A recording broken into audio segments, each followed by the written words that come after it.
Rotorua has long attracted visitors, predominantly for its unique thermal activity, but also as a place where visitors can expect some of the culture as well. Tourists flock to the many pools of bubbling mud and hot springs, and then in the evenings head to one of the multicultural shows that the area is also popular for. But my first stop in Rotorua was to finally meet one of New Zealand's elusive native treasures, the kiwi.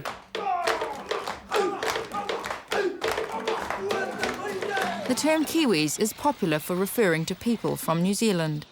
Despite being our national icon, it is one of our most endangered native birds. I headed to the Kiwi Encounter to meet the team giving a helping hand to this rare and unique bird. It's a program that's been designed to help boost the numbers in the wild, and what we want to see is birds going back into the wild, living in the wild, breeding in the wild and being wild birds like they're supposed to be. So this is an actual picture of the size of the egg coming out of the bird? Yep, an X-ray.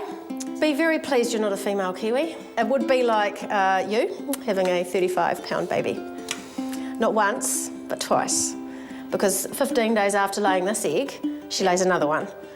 And then she goes away and has another clutch. So she lays 2 eggs per clutch, as many as 2 clutches per season.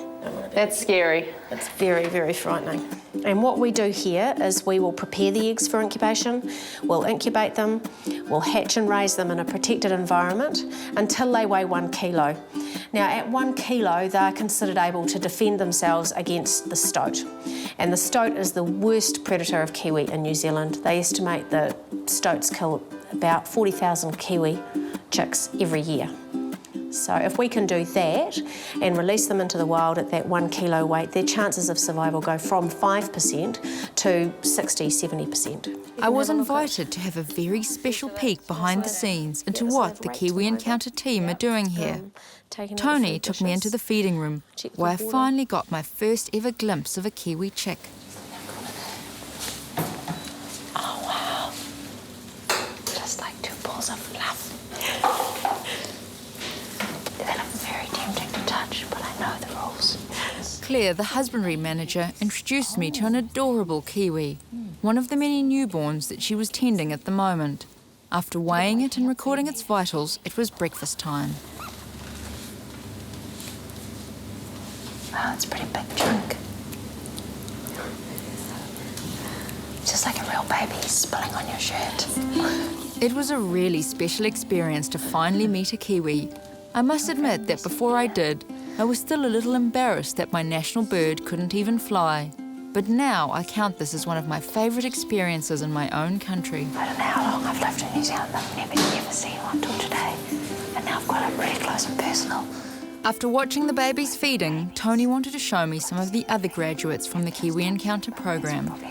We'll go through to our Nocturnal House now. There are 3 birds in here at the moment. It'll be dark. Takaha has been here for 27 years, and she's one of our most favourite display birds.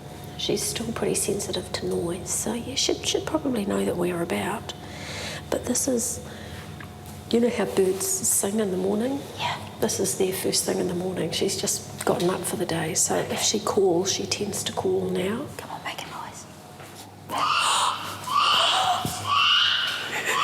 That is so cool. You're so nice. She's so cool.